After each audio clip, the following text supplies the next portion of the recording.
Nze Sebuufo Sazil era nga mbadde district councillor ewa Kiso wano nga mmalako ekisanja kyange kino.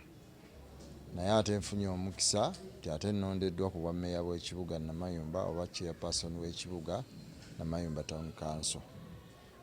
Omukulu ambuuzizza nti ngenda kukwasaganya nti embeera. Kusooka kwa byonna neebaza abantu b'e Namayumba abannonze ng'omukulembeze waabwe. Abantu abo bannonze nga bandabamu obusobozi, bannonze nga banninamu essuubi ddene nnyo. So ebintu bingi bye ngenda okukola oba bye nsuubira okukola. Namayumba yaffe nga bwe mugiraba erina ebizibu bingiko ebyetaaga okutereeza enteekateeka yaayo ng'ekibuga. Nze Rotarian Hakiza Dickson, ssentebe eyawangudde entebe ya division ey'Ebweyogerere nga LC3 chairperson, era ntwala omukisa guno okwebaza Katonda atukoze obulungi naddala ku ludda olwange kubanga mbeereddewo, ate nenziramu neebaza abatuuze ab'Ebweyogerere division naddala ekitundu kyange kyembadde nkulembera ekya Kireku Main abankoze obulungi nnyo ate ne Bukasa okusinga ebitundu ebirala. Natuuse mu kifo ewa returning office ewa Kiso essaawa 7 z'ekiro era tuzze tusobole okulangirirwa, naye olw'okuba district yaffe nnene erina divisions nnyingi era kitutte obudde obuwanvu kubanga okuva ssaawa 7 n'okutuusa ssaawa zino sinamanya ddi lwengenda okulangiriddwa, ate ng'omutima guli waggulu nga njagala kiggwewo, nga njagala kiggwe buli omu, abatuuze, abafamire, ba municipality nga balindiridde okuwulira nti Chairman Hakiza amaze okulangirirwa ng'omukulembeze yawangudde obukulembeze obwa division ey'Ebweyogerere.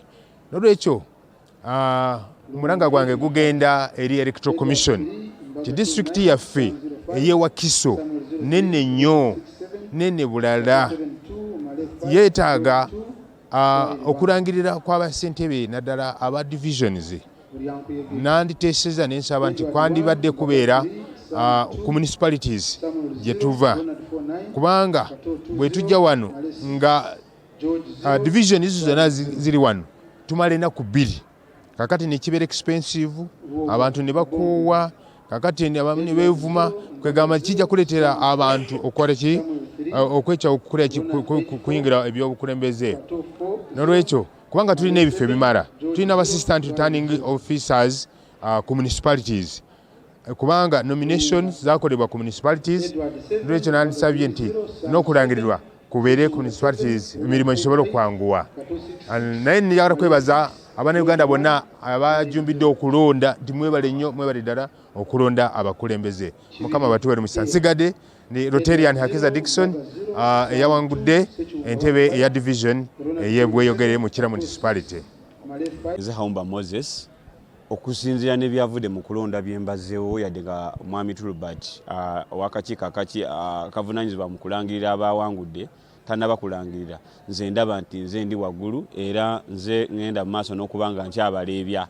Kakati olunaku olwaleero natuuse wano essaawa zabadde 7 oluvannyuma lw'okuŋŋaanya ddala foomuzi zange, wabula embeera gye nasanzeewo embeera eri emu nti tebakoze kimala bano ab'akakiiko k'ebyokulonda, tebakoze kimala okulaba nga abantu bano babalangirira mu budde.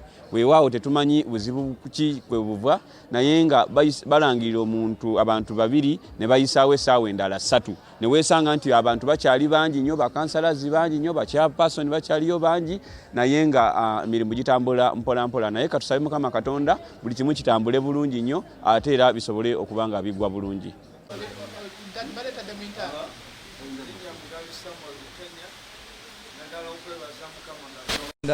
Antuusiza ku buwanguzi n'okwebaza muganda wange Idi Matovu wadde teyawangula bwa MP, naye nzize nnyumirira naye mu lugendo luno wadde bamuppa obululu. Bulijjo President yagamba nti abanupu bappa obululu ng'abantu bawakana, naye Nansana twakirabyeko ne tubakwata obululu obw'enjawulo nga bakolaganye n'abakozi abamu ab'emitima ebiri nga bazze okubba obululu ate era poliisi ne bakwata. Twebaza RDC ya actinze very fast ne balaba nti abantu abo bakwata. Ekifo kya Nansana division kinoonyereza emyaka 9. Obululu buno tebuze by mistake. Mbadde mu youth structures, mbadde mu byobufuzi emyaka 18. Omuntu andaba leero nga ntuse ku buwanguzi buno badde nga tebampa kalulu lwa kibiina mu area gye nkoleramu eya Nansana. Naye era abantu b'e Nansana bampadde akalulu nga bawa Mugabi Samuel nga tebawa bibiina. Olw'ensonga essanja ekiwedde balonda bibiina, leero balonze busobozi bwa Mugabi Samuel. Tubakakasa tugenda baweereza. Ngenda tandikira ku nsonga ya misolo. Nansana emisolo twagireka ku 8,000 license. Essaawa zino license ya 15,000.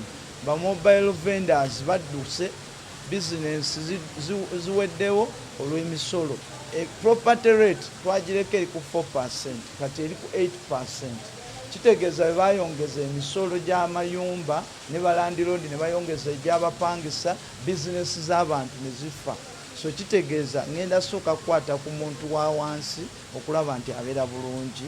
Ekyokubiri bya bulamu, eddwaliro lya Nabweru Health Center 3 lirina okudda ku Health Center 4 kubanga abantu b'e Nansana bazaalira Kawempe na Kawaala. Twagala okubeera nti services ziri ze bakimu. Kawaala ne Kawempe zifunibwe mu Nansana division. Nansana division terina secondary school. Ate nga ku nkola eriwo buli gombola lina okuba nga lina secondary school.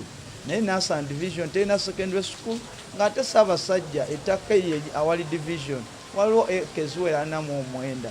Kitegeeza tusobola okusabaliizi ne tuteekawo essomero lya secondary school. Njagala otereeza ensonga ya UPE schools. Essaawa zino abaana ba UPE mu Nansana basasula $5,000. Kati omwana wa UPE bw'aba asasula $5,000 olwo bano abatasobola ng'ate bateeka UPE kuyamba baana. Kitegeeza omwana Kato Sari nze nkutte kadi NUP nga ssentebe w'eggombolola ly'Amasajja division era nga dyala fomu zange zonna nazze nazo. Kyannaku nnyo nti abantu n'abawangudde ku ground dyala fomu zonna nzirina naye ate bonna ab'oponenti bange we bali wano. Ki ekiba kikuleeta nga bakuwangudde ate n'obuwanguzi obwa waggulu? Njagala okujjukiza bannamasajja nti tugenda kubanja, ffe tetugenda kumala budde bwaffe nga tunoonya kalulu. B'oponenti bange bonna tetwabalabako ku ground nga banoonya kalulu. Naye ate ku ssaawa esembayo bakulaze nti bakaagala newankubadde ng'ebitongole ebyobukuumaddembe byenyigidde mu kukuba ba agenti bange baggiddwangawo okuva ku makya okulonda okumu kwatandise leeti ssaawa 8 ssaawa 6 naye ate era mu kusoomoozebwa okungi nenzigyayo akalulu ate mu bungi. Dyala fomu zonna nzirina kati mwabazze nabagamba yenda bakuba kakota. Mwenna nabakubya kakota baba bannamasajja mweteeketeeke okubanja, tetugenda kukkiriza tunyigiriza. Kabonera akalaga nti wano waliwo obutali bwenkanya. Omuntu gwe bakubye nemba wangulira waggulu bali mu 02 ndi mu 10, bali mu 02 ndi mu 4, bali mu 02 ndi mu 7. Nina obululu buyitirivu ate nga ne dyala fomu zirina nga n'amagye n'ebitongole ebikuumaddembe ne ofiisi ez'enjawulo zalabikiddeko mu kwenyigira mu mivuyo gy'akalulu k'Amasajja. Kale n'olabanga abasajja n'abakyala abakulu banyigiriza omuntu kubanga olw'emyaka gye okubanga olw'eddiini ye. Nkunga bannamasajja mwetegeke, baluddewo tulangirira, simanyi kye baliko naye nga muli baddembe obuyinza mbubaddiza era ne kkooti y'ensi yonna njagala ekimanye nti waliwerawo okunyigiriza. Twawandise petition nga tugamba ow'ekitiibwa omulamuzi Byabakama ne Tolobert atunule mu nsonga nga twemulugunyanga masajja ti bakansala abe LC5 ne LC4 mu kalulu akawedde bawangula nga balina diala form naye tebabalangirira division 3 ezikola Makindye Ssaabagabo municipality era nga tusaba ku luno omuntu awangudde gwe baba balangirira tune tutekamu prayers zaffe ti materials z'okulonda zituuke mu budde twalonze sawa 8 era ekyo tebakitunuulidde ne twemulugunya nti diala form z'abakandidate obutalabika nga aba-electoral commission benyigira mu mivuyo direct